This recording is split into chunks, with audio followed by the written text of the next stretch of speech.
Genius for life. Coconut smoothies coming at you.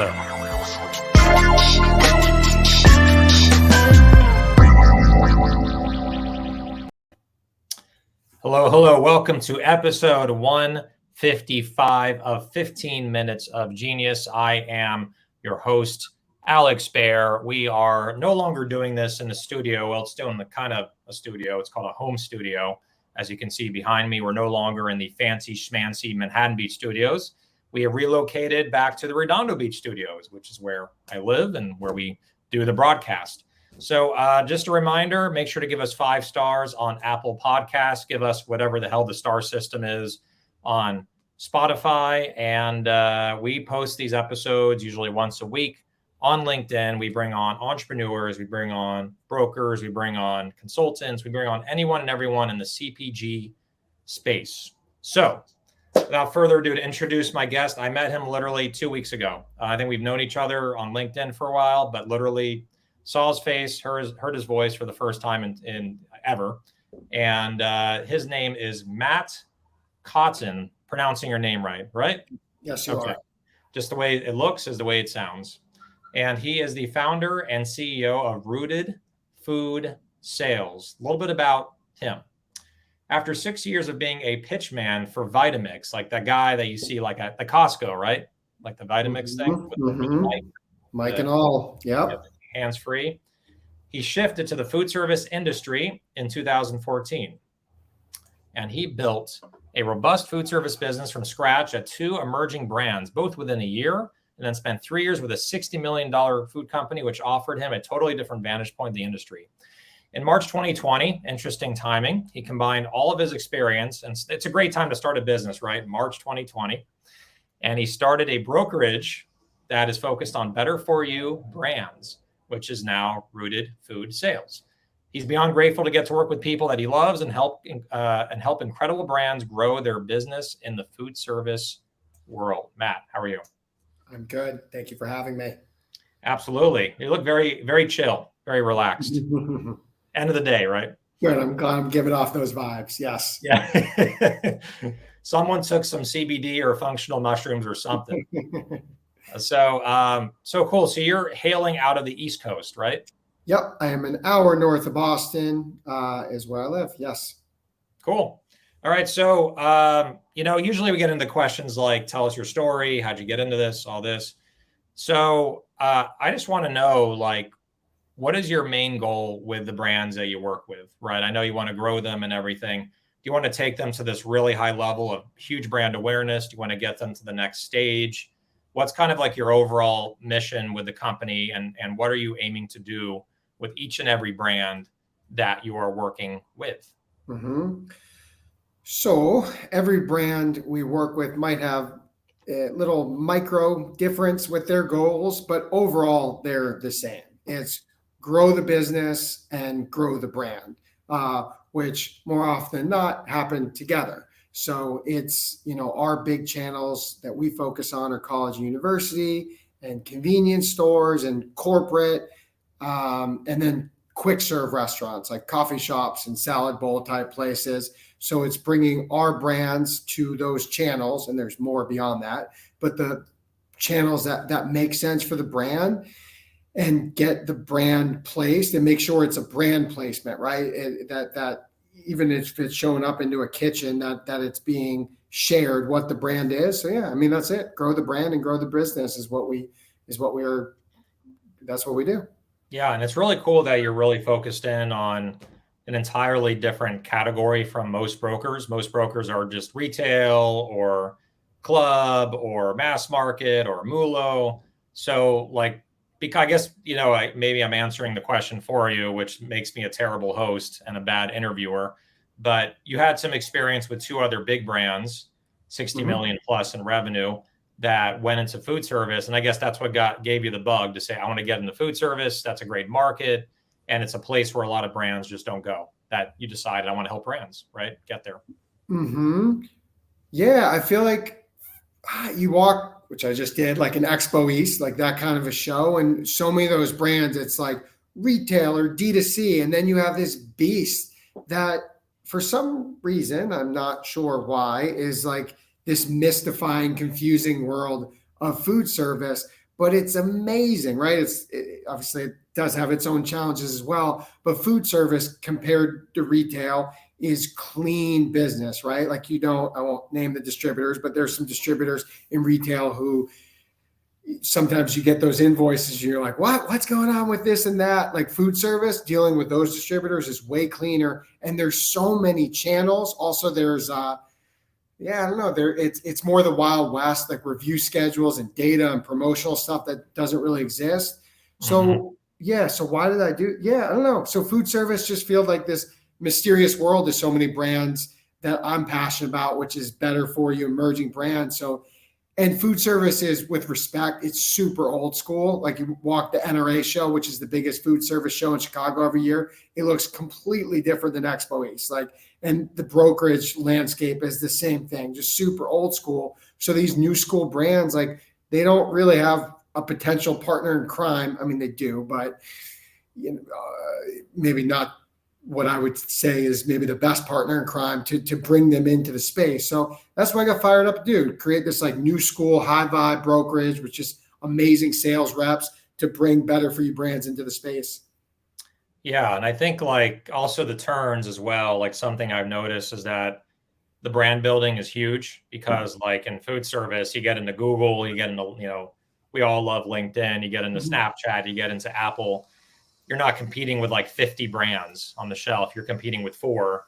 And that's a great brand building opportunity as well, huh? 100%. And right, it might be off here, but I don't think I am. Someone's going to the store and yes, they're grabbing some random items, but they all like their impulse items, but they also have their grocery list. You're at a coffee shop grabbing a coffee and you see a bar that you may never heard of and you want something to go with that coffee, you're going to grab it. And then you have a new consumer, or, I mean, there's so many examples, right? Or it's free giveaway at LinkedIn cafeteria and you're getting, a kombucha you've never heard of and you fall in love with it or like it.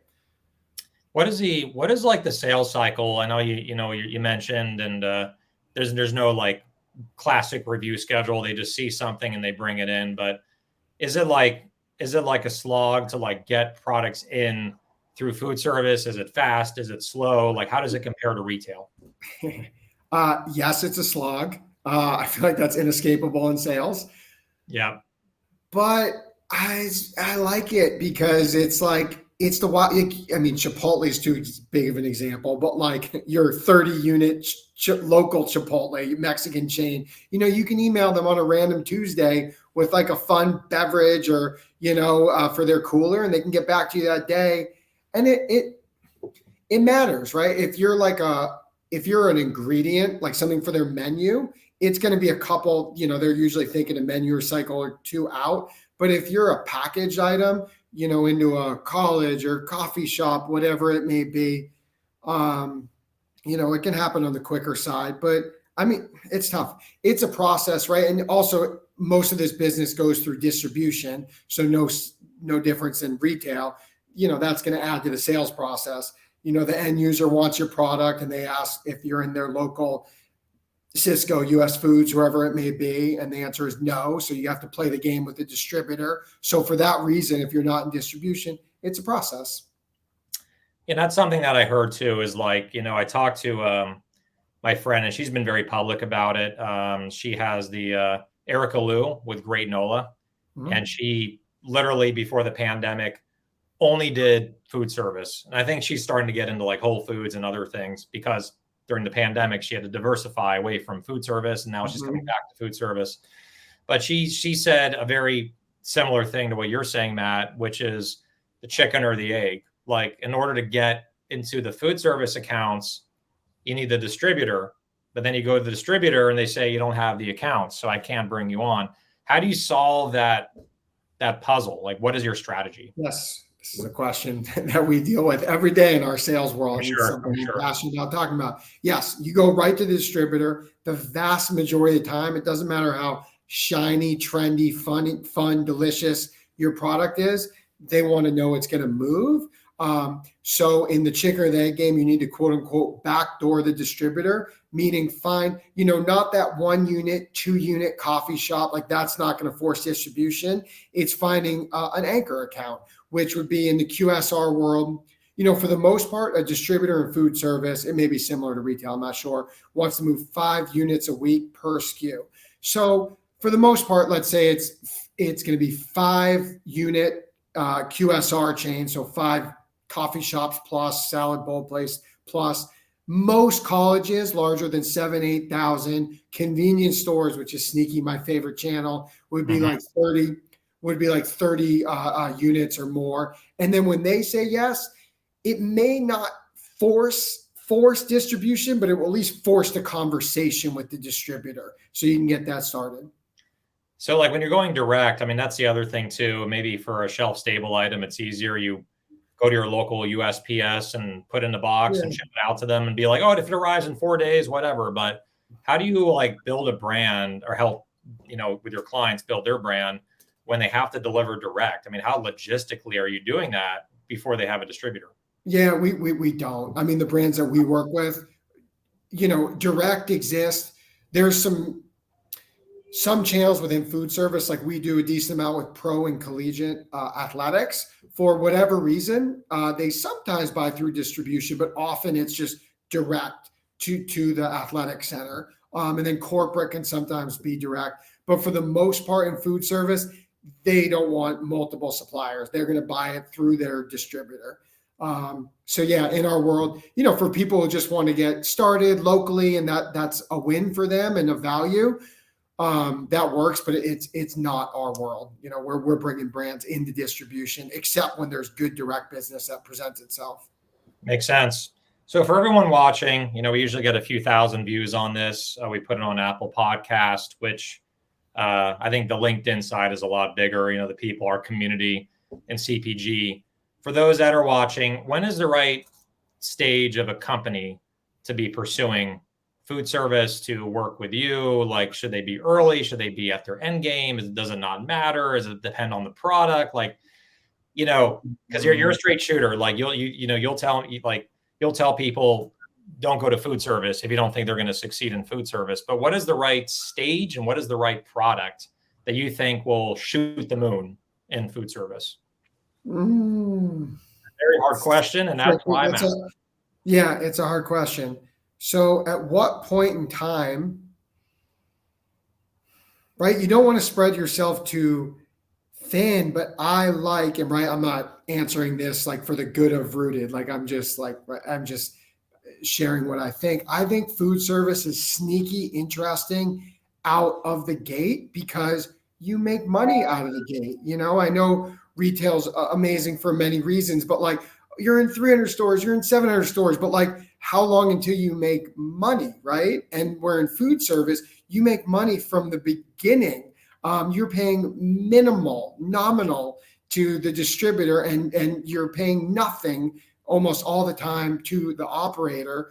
So, for me, let's say it's a real small startup CPG, CPG kind of company, even just to like try to get in, like pull the local card, like get in with some local colleges and some local QSR. And if you have a local corporate account, like pull the athletic card, pull the local card in athletics as well. Like, why not at least explore then? And then what type of product?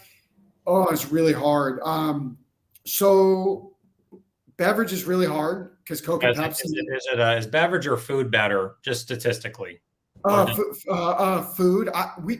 I like so beverage is the hardest category because Coke and Pepsi make it really annoying. Right. Because in retail, right, how much shelf space, different, right, for a product like yours where it needs to be refrigerated. But if you're shelf stable, you have a lot of space to deal with. In food service, right, you have to keep rolling with a coffee shop, it's limited cooler space. So it's much more challenging. And Coke and Pepsi have many contracts in college and university in different spaces. So yeah, a package like better for you snacks are great. And then back of house into a kitchen, meaning like an empanada or a plant-based burger is a great category because the volume there can be fantastic. Yeah, usually, you're totally right because, it's funny. I'm wearing the the Pebble Beach pullover. I went to Pebble Beach about, I think 8 months ago. And I remember I was so excited to try to sell Genius or smoothies in there. And, there's people there that are like, they could be like billionaires, I mean, they go there, they drop $1,000 for a round. They buy stuff from their gift shop that's really, really expensive. But then I went into their market, the on-site market. It's all like half of it is like cheap shit that you can get at a gas station, like Monsters, the, Tropicana, all that. I call it crap because it is crap. It's really not good for you. And I don't shy away from saying that on the show. And it sounds like you're not either, because we're up against them every day. But it's like, dude, they're taking up so much space, yet it's unfair because the people there, there's no other options. So it's either they're thirsty to get a Coke or they get Arrowhead water. But I'm not seeing Liquid Death. I'm not seeing Genius. I'm not seeing, Harmless Harvest. I'm not seeing any high-end products there.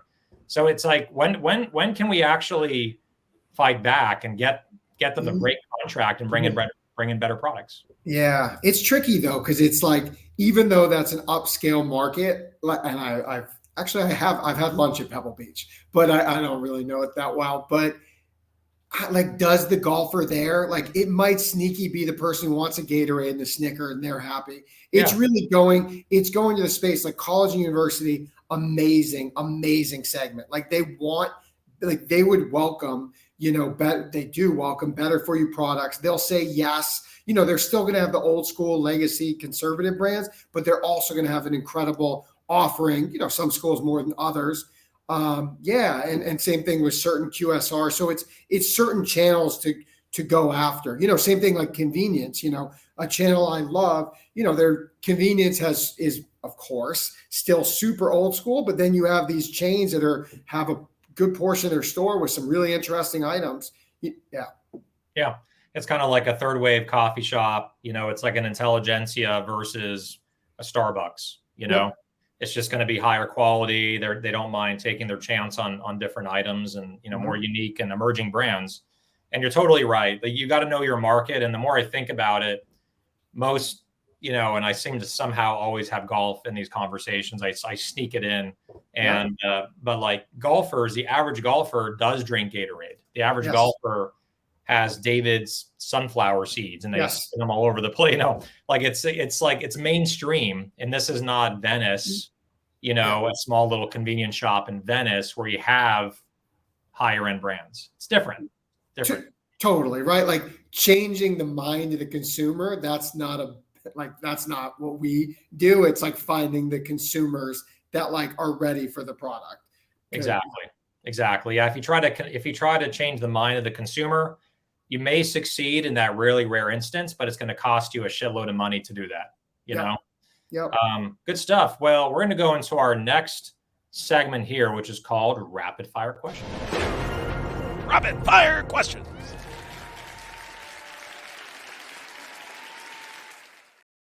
All right. So I'm going to pull up some questions here. Before it was all laid out for me. Now I actually got to do the work. All right, here we go. So have you watched any episodes, at least this portion? Do you know what the questions are? I have watched one episode, yes. Okay, got it. Which one? Do you remember the guest? I don't. It was your previous one, yeah. Okay. I think that was, we're going to come out with Kokata. And before that, it was Sam Neville of Good Wipes. Okay. That's probably the one you saw. All right, so I'm going to ask you a bunch of questions. Give me a bunch of answers. First thing that comes to your mind. Okay. Right? First question. You're looking like you got a lot more nervous. Yes, that's correct. It's funny, like the body language completely changes. I would say intrigued and on the edge of my seat in a good way. But yes. Yeah. You're like this. You're rubbing your hands together. Yes. You're ready. What you got? All right. For music, I won't go too hard on you here. For music, which decade is the best? The 70s, 80s, or 90s? 70s. What do you do for exercise? I play a lot of tennis. That is my big passion. I did not know that about you. Cool. Mm-hmm. You should have like a tennis racket, hanging in the background or something. Spark a conversation on tennis. There's a tennis court right. I live in a complex. There's a tennis court right, literally within a couple hundred feet from me, and I played once in the last 4 years. It's like a crime, you know. Yeah. You're into a good lifetime sport, though. You're good. Yeah, exactly. Southern California, I can play basically anytime. Yep. So I feel sorry for people on the East Coast where it's like you can only play 7 months out of the year, maybe 8 months out of the year. Yeah. Yeah. So next one, a movie you can watch an unlimited amount of times. I'm gonna go with a Christmas movie. I feel like, what do we usually get excited for? I don't know. I'm a softie. I'm gonna go It's a Wonderful Life. Like that every year I can watch it. Yeah. What's the guy's name again? George something? Yeah. Or something. Yeah, I'm the good Jew who's obsessed with Christmas movies. Hey, you know, it's Jewish. Yes, it is. Yeah, I love Christmas Story. That's my favorite. You'll shoot your eye out, kid. Yes. Yeah, I just remember the scene where he's on the slide. He's like, he went to see Santa. The kid's obsessed with getting a BB gun. The entire movie. He wants like this big rifle BB gun. It takes place in the 50s. He's on a slide. He's seeing Santa. He's sitting on Santa's lap, and you're supposed to tell Santa what present you want. And he couldn't. He blanked. He's like, I can't remember what do I want to ask for. And so they sent him down the slide. Like, okay, you're done with Santa. He climbed back up the slide. He's like, I'd like a bit of rifle with this, that, and that. And he like smiled. He's like, that's what I want. He finally got to say it to Santa. And Santa's like, you'll shoot your eye out, kid. And then he pushed him down the slide. It was funny. I love it. All right. Flavor, chocolate or vanilla? Chocolate. Me too. Vanilla is like only good in a protein shake. That's it. So the question is, when you have chocolate, what is your percentage of choice? So for me, it's 65. Okay. I'm an 85 guy. Wow. You're dark. Yeah. Like my favorite, I have it right next to me in my office. I like 85% with some coconut butter. Nice. Is that, what brand you usually get? I get,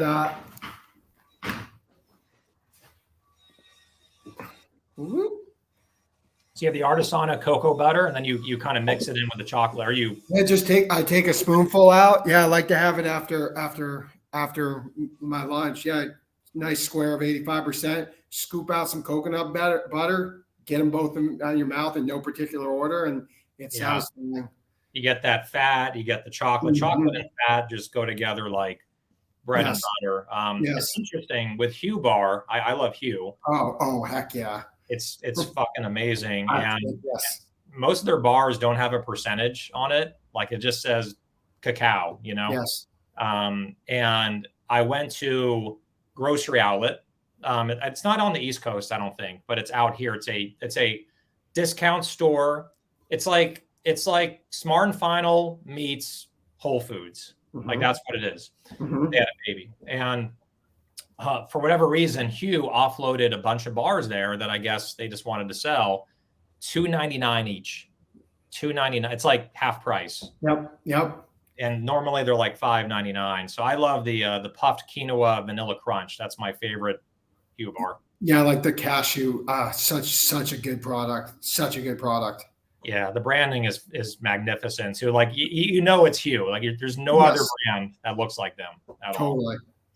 So that's a good tip to any entrepreneur. Make it look different, man. Come on. Or woman. So favorite country to travel to? Oh, I've done a lot of traveling pre-kids. My wife and I actually took an 8-month honeymoon going to Africa and India. I would say India was probably my travels that I resonate the most with. I just love different cultures and amazing food, and that was India. Was the food like really intense, like for the gut? Okay. Yeah, just like super saucy and spicy and flavorful, and I'm many years ago now, but I loved it. Yeah, I had an Indian roommate back in college, and I was just eating like spaghetti, like freaking college shit. Like spaghetti with meat sauce, or with spaghetti sauce, and something that took you like 3 minutes to make. Yeah. It took him an hour to make this Indian dish with all these different ingredients and 10 different spices. He gave me some, and it blew me out. I'm like, I couldn't even handle how spicy it was. So kudos to you for being in India, and you must have a gut like a steel drum, All right. Favorite Star Wars character? Oh, my wife thinks I'm crazy. I'm not a Star Wars person. Moving on. Did things just get uncomfortable? I got awkward silence. All right. I'm good now. Okay, I'm good. It took me a few seconds to calm down. Just say Yoda, even if you don't know. Yoda. There we go. I couldn't even. The question is, could you name one? Can you name one? There we go. No, it may not be your favorite, but all right. So do you like to drive an SUV, a coupe, or a truck, or the Millennium Falcon? I don't know if I like to drive an SUV, but that's what I drive. I've actually never been a car guy until I saw the new Bronco, and I'm obsessed. And I literally never been a car guy, and now I'm obsessed and want to get that car. But I drive an SUV, and it's fine. Yeah, I see the Bronco around town now. It's a nice reboot. Oh, it's awesome. For food, salty or sweet? I think I know the answer. Oh, deep salty. Yeah, not a sweet tooth. I want saucy, spicy, savory, interesting food. Yeah, I gather that from your trip to India, and also 85% cacao. Yeah. Chocolate sea salt, right? Favorite day of the week and why? Deep confident answer of Friday. Yeah, I played tennis Friday morning, 7 to 8:30, and I keep the first couple hours of the day, if not longer, clear of calls. So I play tennis, get cleaned up at the indoor club I belong to, and then I go to the QSR a few steps from my office and get myself some superfood waffles and a black tea, and I set up on my laptop there, and I love it. And I love to start off the Friday, and then before heading into the weekend, it's a great day. I allow more space for creativity on Friday, and I love kicking it off with tennis in the morning. Nice. Yeah, it's a ritual. You've said QSR now 4 times. What does that stand for? Yes, thank you. Quick serve restaurant or fast casual, like Panera or Chipotle being an example. Yeah. Got it. I was like, for the entire interview, I was like, guess what it was. I mean, is it qualified? That's shame on me for dropping the food service acronyms without clarification. Yeah. There you go. For those that are paying attention, QSR. Now you know what it is. Yeah. So Uber or Lyft? Uber. Cool. LeBron James, Michael Jordan, or Kobe? LeBron. I was a quick LeBron between LeBron and Jordan. Now you throw in Kobe. LeBron. Yeah, I can tell you LeBron and also MJ did not score 77 points in their final game. So just saying. I think it was 77 or something in the 70s. Yeah. Jack Nicholson's like, oh, yeah, great job. All right. Yeah. Terminator 1 or Terminator 2? I can BS an answer, but I do not remember. I have seen those on like Star Wars. All right, I'm just going to go with one with confidence and just BS my answer. Terminator 1 all day, not even close. See, confidence, I believe you. I mean, what you said before, you blew it, but I believe you. Favorite food or drink? If you're stuck on a deserted island, you cannot say Genius Juice. You cannot say chocolate. You cannot say any brand that you work with. Answer actually is very clear. Chicken soup. Chicken soup. Literally all winter. I make homemade stocks and make chicken soup, and I don't ever tire of it. It feels so nourishing and delicious. I'll go chicken soup. Yeah, the chicken broth is really good for the gut. It actually lines the gut from the collagen. So they call it heals and seals. And I've had like brands like Bonafide Provisions, with the bone broth, and I think that's as good as it will get for legit bone broth, like literally like frozen. Yeah, and honestly though, those companies, right? It's great to have those. And I do have Kettle and Fire, the shelf stable in my pantry, but making yourself, especially if you eat, well, obviously you're gonna eat meat if you're making chicken stock, right? It's like such good value too. You buy a whole chicken or whatever it is, and then you just put it in the crock pot. I put it in the crock pot. I don't do anything. I turn it on 24 hours later, it's done. Sometimes I'll just keep going and just load up the freezer. So yeah, it's yeah. Do you ever, again, I'm a vegetarian, but I do chicken broth. Don't you, I do like the quick version, like the Kettle and Fire and all those, but don't you eat the chicken first and then you boil the bones? Yes. You can do it either way, but that's what I do. Yeah. And I don't mess around. I put in chicken feet. I get weird when I make the real deal. Wow. That could be a nice brand, like Chicken Feet USA or something. That's your next food service client right there.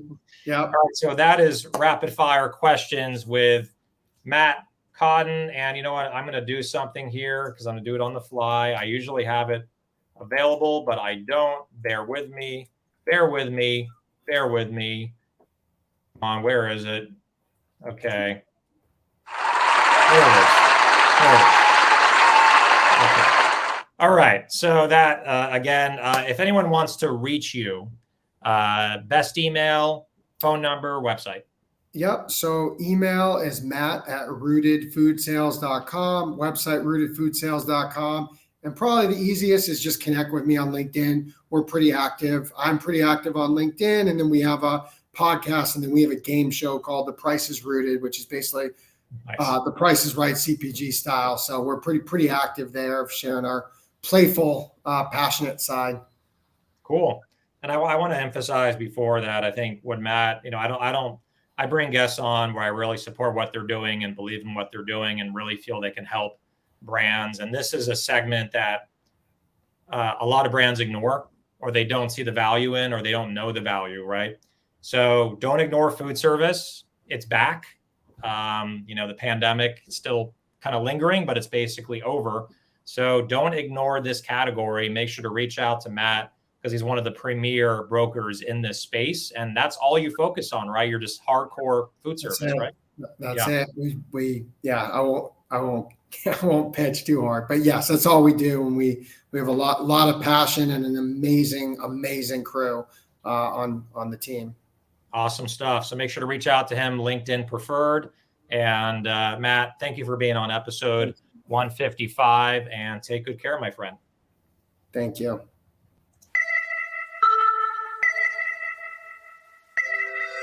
Genius for life. Coconut smoothies coming at you.